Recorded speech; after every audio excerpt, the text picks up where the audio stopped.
सुन लेते हैं क्या कह रहे हैं बाबा बालकनाथ। मीडिया ज्यादा दौड़ रही थी, मैं तो अपने शांति से बैठा था। हम तो बहुत सौभाग्यशाली हैं, हम आया उसके बाद से थोड़ा सा कहीं हम तो बहुत सौभाग्यशाली हैं कि हमें इतना अवसर मिल रहा है इस जीवन में। लाखों करोड़ों लोग रोज पैदा होते हैं और हम उनमें से एक सौभाग्यशाली हैं कि जिनको पार्टी ने अवसर दिया है जीवन में सेवा करने का अवसर मिला। कांग्रेस सरकार में जिस तरह पेपर लीक हो रहे थे, लेकिन भाजपा के सरकार में 3 मुख्यमंत्री बने और कहीं भी थोड़ा सा भी 1% भी लीकेज नहीं है। विधायक बहुत को राजी नहीं बहुत बहुत यही तो हमारी पार्टी की खूबी है और यही हमारा अनुशासन है। और आने वाले समय पर देखेंगे कि बहुत बेहतर काम राजस्थान में होने वाला है। धन्यवाद धन्यवाद। जिस तरीके से मान जी, जिस तरीके से महिला अपराध में राजस्थान टॉप पे, जिस तरीके से महिला अपराध में राजस्थान टॉप। ए भाई रुक जा मान जी, जिस तरीके से महिला अपराध में राजस्थान। तो बाबा बालकनाथ को आप देख रहे हैं, इस वक्त तिजारा से जीत कर आए हैं सांसद अलवर के बाबा बालकनाथ, जिन्हें विधानसभा चुनाव में उतारा गया और माना तो ये जा रहा था। जरा सुन लेते हैं एक बार फिर से क्या कह रहे हैं। मुख्यमंत्री जी श्री भजनलाल जी हैं, उनके साथ डिप्टी सीएम दिया जी हैं, बैरवा जी हैं और हमारे स्पीकर हैं देवनानी जी हैं। सबके साथ मिलकर उनके मार्गदर्शन पर और माननीय प्रधानमंत्री जी के नेतृत्व पर राजस्थान विकास के पथ पर आगे बढ़ेगा। बाहर के सपोर्टर कह रहे थे कि वसुंधरा राजे सपोर्टर कह रहे थे कि जो वो नाराज है वो लोग। नहीं नहीं, ऐसी कोई बात नहीं। आप लोग नई बातें मत बनाओ यार, कोई बात ही नहीं। आप लोग खुद बना देते हो और खुद ही अपने तरीके से आप चीजों को आगे बढ़ाते हो, गलत है। ठीक है। तो बाबा बालकनाथ तिजारा से जीत कर आए हैं और माना यह जा रहा था कि तिजारा का ये सितारा भी राजस्थान की किस्मत चमका सकता है। मुख्यमंत्री की रेस में राजस्थान में बाबा बालकनाथ भी लगातार बने हुए थे, लेकिन फिलहाल इस नए नेतृत्व में जो 4 नाम अभी सामने आए हैं उसमें बाबा बालकनाथ का नाम नहीं है। आगे मंत्रिमंडल में बाबा बालकनाथ को क्या कोई जिम्मेदारी मिलेगी, जगह मिलेगी, इसको लेकर भी नजर रहेगी। फिलहाल ये नया नेतृत्व और दावा पेश कर रहे हैं सरकार बनाने का गवर्नर के पास पहुंचकर भजन लाल शर्मा। अखिलेश, बिल्कुल बिल्कुल, भजन लाल शर्मा अपना दावा पेश कर रहे हैं सरकार बनाने के लिए और राजस्थान में भजन लाल नए मुख्यमंत्री के तौर पर नजर आ रहे हैं। 2 मुख्यमंत्री, उप मुख्यमंत्री दिया कुमारी और प्रेमचंद्र बैरवा के तौर पर ये 2 नाम सामने आ गए हैं। और थोड़ी देर पहले जिनका जिक्र आप कर रही थी बाबा बालकनाथ, कहा जा रहा था कि वो भी मुख्यमंत्री हो सकते हैं। बाद में ये बातें सामने आने लगी कि उप मुख्यमंत्री होंगे, लेकिन फिलहाल दोनों लिस्टों से उनका नाम बाहर है। अब मंत्री के तौर पर कौन सा मंत्रालय उन्हें मिलेगा ये देखना अहम होगा। लेकिन एक सवाल सर आपसे ये है, दिया कुमारी और प्रेमचंद बैरवा अगर ये दोनों डिप्टी सीएम के तौर पर नजर आ रहे हैं तो इसके जरिए बीजेपी किन समीकरणों को साध रही है? बीजेपी ने 3 राज्यों में जो मुख्यमंत्री बनाए, छत्तीसगढ़ में आदिवासी मुख्यमंत्री बनाया, मध्य प्रदेश में ओबीसी और राजस्थान में सामान्य वर्ग से मुख्यमंत्री बनाया। अब उनके साथ में लोकसभा चुनाव भी बीजेपी को देखना है यहाँ पर। तो क्षत्रिय राजपूत समाज से दिया कुमारी को उप मुख्यमंत्री बना दिया और प्रेमचंद बैरवा दलित समाज से हैं, उनको उप मुख्यमंत्री बना दिया। तो ब्राह्मण, दलित और क्षत्रिय, ये तीनों का एक कॉम्बिनेशन बनाने की बीजेपी ने कोशिश की। और मुझे लगता है ये भी हो सकता है कि जैसे हमने देखा मध्य प्रदेश में और छत्तीसगढ़ में आदिवासी और ओबीसी समुदाय से सीएम बनाया गया, तो यहाँ एक सामान्य वर्ग से सीएम बनाकर एक संदेश देने की कोशिश भी की गई है कि बीजेपी के जो पारंपरिक तौर पर बीजेपी का जो वोट बैंक माना जाता रहा वो कहीं खिसके ना।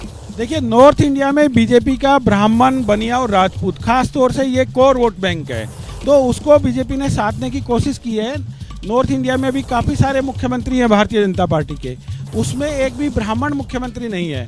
तो संभवतः बीजेपी ने इस बात का संदेश देने की कोशिश की है कि जो उसका कोर वोट बैंक है उसका एक मुख्यमंत्री हो गया, ओबीसी मुख्यमंत्री हो गया, दलित हो गया, उत्तराखंड में क्षत्रिय है, उत्तर प्रदेश में भी महाराज है और वो क्षत्रिय भी है।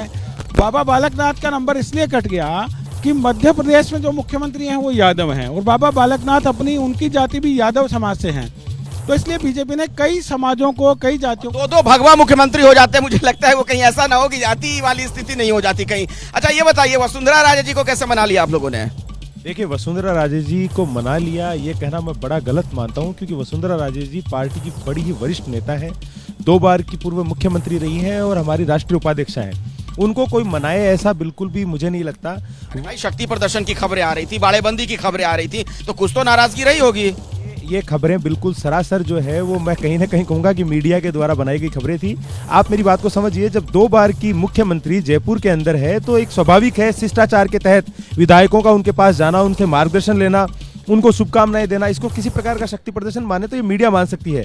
भारतीय जनता पार्टी के अंदर ऐसा बिल्कुल भी नहीं है और पहले दिन से हमने कहा कि केंद्रीय नेतृत्व जो भी तय करेगा माननीय। देखिए, आज आप देखिए वसुंधरा राजे जी ने ही भजन लाल जी का नाम जो है वो अपने मुंह से अनाउंस किया, ये अपने आप में बताता है कि किस प्रकार उन्होंने अपनी परिपक्वता का और अपने बड़े होने का परिचय दिया। चलिए ठीक है, मेरे साथ कांग्रेस के नेता भी यहाँ पर मौजूद हैं, भजन लाल शर्मा नए मुख्यमंत्री।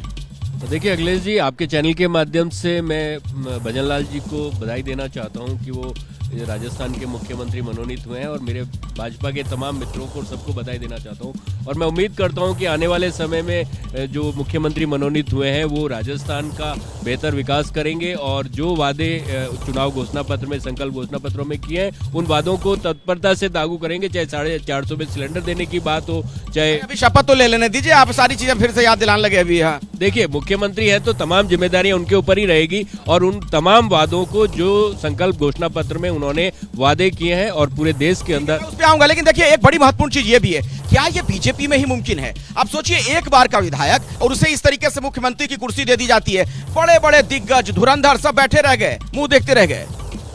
निश्चित रूप से बीजेपी में ये संभव है, दूसरी पार्टियों में हमने कभी इस तरह के एक्सपेरिमेंट्स देखे भी नहीं हैं, और बीजेपी की ये साहस की दाद देनी पड़ेगी या उनकी सोच की दाद देनी पड़ेगी। वो नरेंद्र मोदी जी और अमित शाह जी किस एंगल पर सोचते हैं और कहां पर वो क्या डिसीजन करके उसका क्या फ़ायदा उठाते हैं, ये तो निश्चित रूप से उनकी रणनीति का ही कोई हिस्सा है, और उसमें अभी तक वो कामयाब भी हुए हैं। जी एक इससे जो पॉलिटिशियन है प्रदेश में या दूसरे राज्यों में भारतीय जनता पार्टी का जो कार्यकर्ता है, उसमें एक उम्मीद जगाने का ये काम करता है। बिल्कुल, ये जबरदस्त एक तरीके से पॉलिटिकल मैसेज है जो इस तरीके के कदम से हो रही है, और ये 24 के लिहाज से जो एक आम कार्यकर्ता है उसमें उत्साह भरता है। मैं लौटूंगी अखिलेश आपके पास, आप इस बातचीत को आगे बढ़ाइएगा। फिलहाल जल्दी से वीरेश पांडे को आप देख रहे हैं, वीरेश पहुंच गए इस वक्त, जो नए मुख्यमंत्री राजस्थान के चुन लिए गए हैं भजन लाल शर्मा, उन्हीं के घर पर, उन्हीं के परिवार के लोगों के बीच। वीरेश,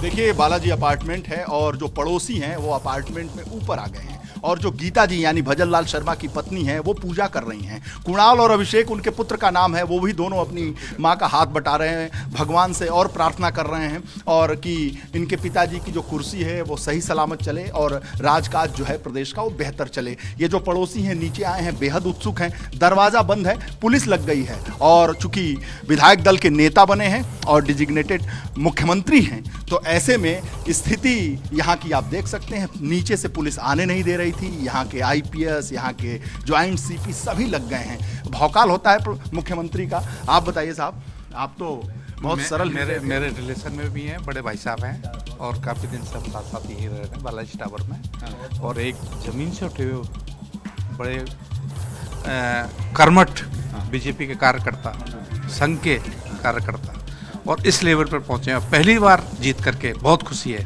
पहली बार है। मैडम, आप तो गीता जी जो उनकी पत्नी है उनकी दोस्त हैं, तो अब तो मुख्यमंत्री आपका भी कम जलवा नहीं है।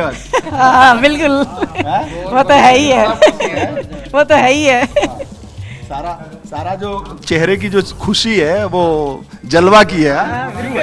बिल्कुल बिल्कुल है। क्या मैडम कुछ कहिए अपनी दोस्त गीता जी के बारे में, भजन लाल जी के बारे में।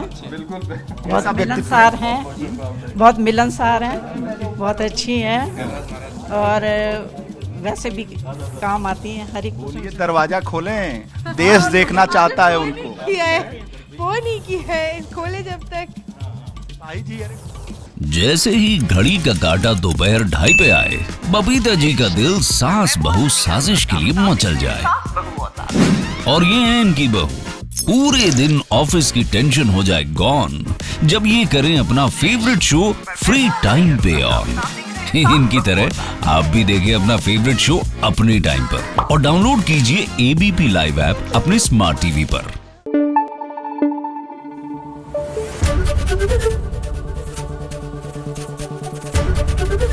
एबीपी न्यूज आपको रखे आगे।